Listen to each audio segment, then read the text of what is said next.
Shalom Bapak Ibu Saudara-saudari yang terkasih dalam nama Tuhan Yesus Kristus. Kita berjumpa kembali dalam renungan harian HKBP Pardamaian Medan. Untuk mengawali renungan kita pada pagi hari ini, kita bersatu dalam doa.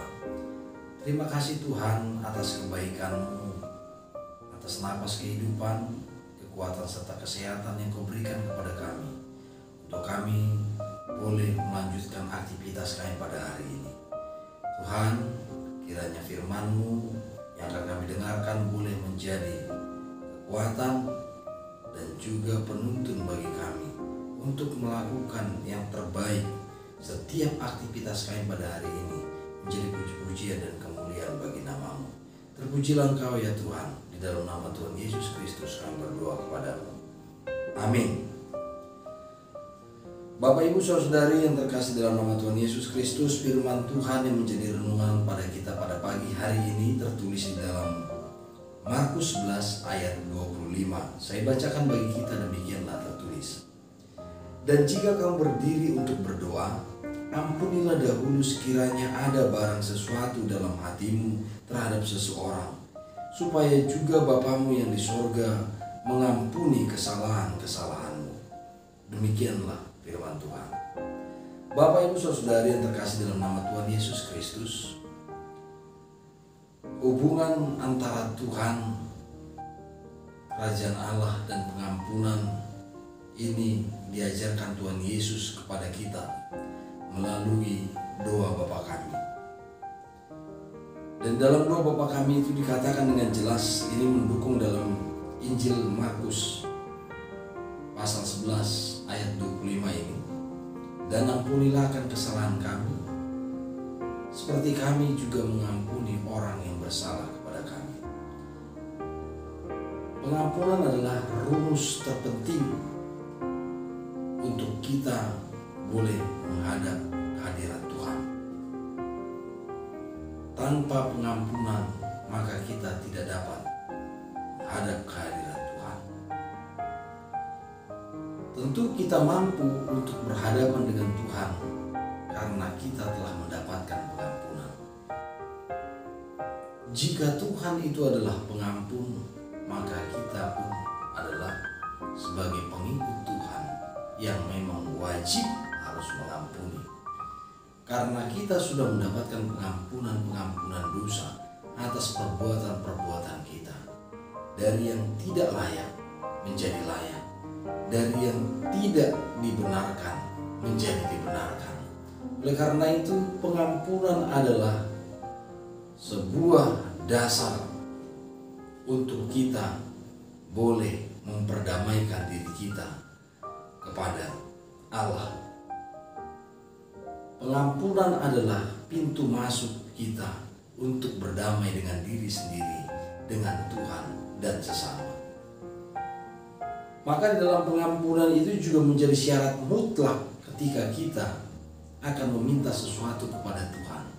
Maka ketika kita berdoa kepada Tuhan, harus terlebih dahulu kita hilangkan dalam pikiran kita beban-beban dosa, yaitu menyimpan dendam kepada orang lain.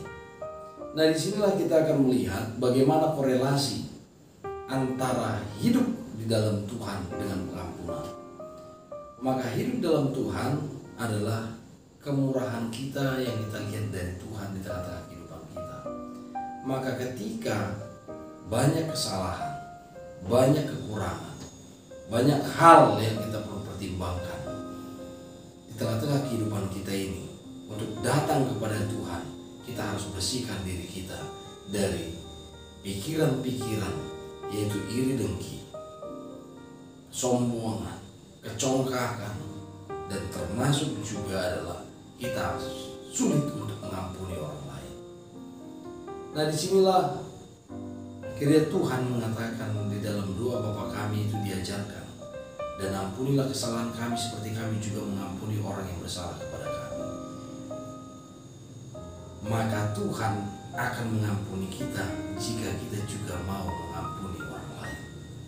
Ini menjadi syarat mutlak. Dan di tengah-tengah kehidupan kita itu, hidup yang berdamai adalah hidup yang dalam pengampunan.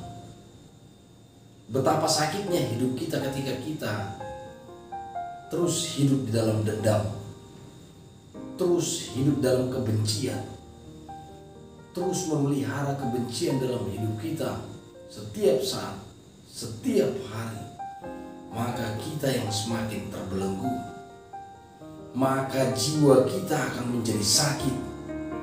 Maka orang yang tidak mampu untuk mengampuni, dia akan sakit. Karena itu akan terus tertekan di dalam pikiran dan jiwanya. Bapak Ibu Saudara yang terkasih dalam nama Tuhan Yesus Kristus, mengampuni adalah kesehatan bagi jasmani dan rohani kita. Mengapa mengampuni itu menjadi syarat mutlak supaya kita sehat secara jasmani dan rohani? Sebab pikiran ini adalah yang diisi oleh apa yang kita prioritaskan dalam pikiran kita. Jika kebencian menjadi prioritas dalam pikiran kita, maka ini akan mempengaruhi seluruh gerak hidup kita yang penuh dengan kebencian. Bapak Ibu Saudara yang terkasih dalam nama Tuhan Yesus Kristus, hidup orang yang mengampuni, dia akan selalu lebih friendly, lebih menerima kepada orang lain. Hidupnya selalu penuh dengan senyuman, keceriaan, motivasi. Itu artinya semangat juang yang ditunjukkan oleh hidup dalam pengampunan ini akan terlihat dari kehidupan orang yang terus mau mengampuni siapapun. Tidak ada hal yang sempurna di dunia ini. Tidak ada juga orang yang tidak pernah melakukan kesalahan. Tidak ada juga orang yang tidak menyakiti kita. Tapi kita mampu untuk kuat menghadapi segala sesuatu. Kita marah, mungkin itu adalah menjadi bagian daripada gerak kehidupan kita. Tapi kemarahan kita jangan menjadi sesuatu yang membuat kita jatuh ke dalam dosa. Sebab itu firman Tuhan mengatakan, jika engkau marah, janganlah berbuat dosa. Oleh karena itu, di dalam pengampunan ini, kita akan melihat bagaimana ini menjadi syarat mutlak. Tuhan akan mengampuni dosa-dosa kita atau kesalahan-kesalahan kita. Syaratnya adalah bagaimana kita mampu juga untuk mengampuni orang yang bersalah kepada kita. Tapi pengampunan itu juga tidak identik dengan pembiaran. Pengampunan itu juga tidak identik dengan pemakluman. Pengampunan dikatakan di sini adalah melepaskan diri dari pikiran-pikiran negatif terhadap orang yang kita anggap membenci kita. Maka kita terus harus mengeluarkan reaksi-reaksi positif dengan cara bagaimana kita menghadapi setiap orang sekalipun dia membenci kita. Maka kita tidak perlu mengungkit apa yang menjadi kesalahan, tapi kita selalu salurkan energi-energi positif dari diri kita untuk membangun diri kita, menerima setiap kebencian orang lain kepada kita dengan cara mengampuninya. Kalau orang itu tidak mau mengampuni kita, itu bukan urusan kita. Urusan kita dengan Tuhan. Ketika kita mampu untuk melepaskan segala beban dan belenggu kebencian, dendam, iri hati, dengki, ini semua akan keluar dan kita akan hidup dengan bebas dan kita akan menjadi orang-orang yang sehat baik secara jasmani dan rohani. Karena apa? Karena kita mampu melepaskannya. Bapak Ibu Saudari yang terkasih dalam nama Tuhan Yesus Kristus, jika ada dari antara kita yang pada saat ini yang memelihara dendam, yang memelihara kebencian dalam kehidupan kita, biarlah firman Tuhan ini menjawab bagaimana kita semua harus mengeluarkan itu dalam diri kita. Sebab doa-doa kita juga tidak akan sampai kepada Tuhan ketika kita memeliharanya di dalam kebencian, di dalam iri hati, dengki, dan lain sebagainya. Maka Bapak Ibu Saudari yang terkasih, menghadap Tuhan harus dengan kemurnian hati, ketulusan hati. Kita singkirkan kebencian, dengki, dendam, dan lain sebagainya dalam hidup kita, agar kita benar-benar mampu untuk menghadap Tuhan di dalam roh kebenaran. Dan di dalam itulah kita mampu dibenarkan di dalam Tuhan. Maka Bapa di sorga juga akan mengampuni kesalahan-kesalahan kita dan dosa-dosa kita. karena kita juga terbuka untuk mengampuni orang yang bersalah kepada kita.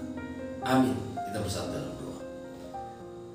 Terima kasih Tuhan untuk kasih setiamu yang masih dapat kami rasakan di antara kehidupan kami. Terima kasih Tuhan untuk kebaikan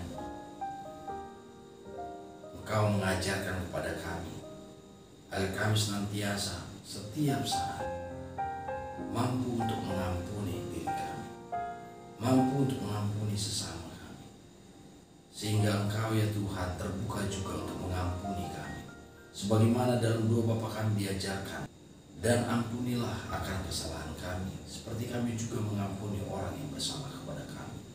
Ini menjadi pokok ajaran yang boleh kami hidupi ya Tuhan, sebab kami harus melepaskan dari diri kami, dari kehidupan kami, sehingga kami boleh tenang, sehingga kami boleh konsentrasi, sehingga kami boleh berpikir positif untuk melakukan yang terbaik bagi kemuliaan nama Tuhan. Oleh karena itu ya Tuhan, Engkaulah yang menyertai kami, menguatkan kami, serta memampukan kami untuk melakukan yang terbaik untuk kemuliaan-Mu di dalam kebenaran firman-Mu, agar itu juga yang mengisi kehidupan kami, sehingga kami boleh melakukan yang seturut dengan kehendak-Mu dan mengampuni orang-orang yang bersalah pada kami, dan tidak menyimpan dendam itu bagi diri kami. Terpujilah Engkau. Di dalam nama anak-Mu Tuhan Yesus Kristus kami berdoa kepadamu. Amin. Anugerah Tuhan Yesus Kristus dan kasih setia Allah Bapa dan persekutuan Roh Kudus menyertai kamu sekalian. Amin. Shalom, selamat beraktivitas. Tuhan Yesus memberkati.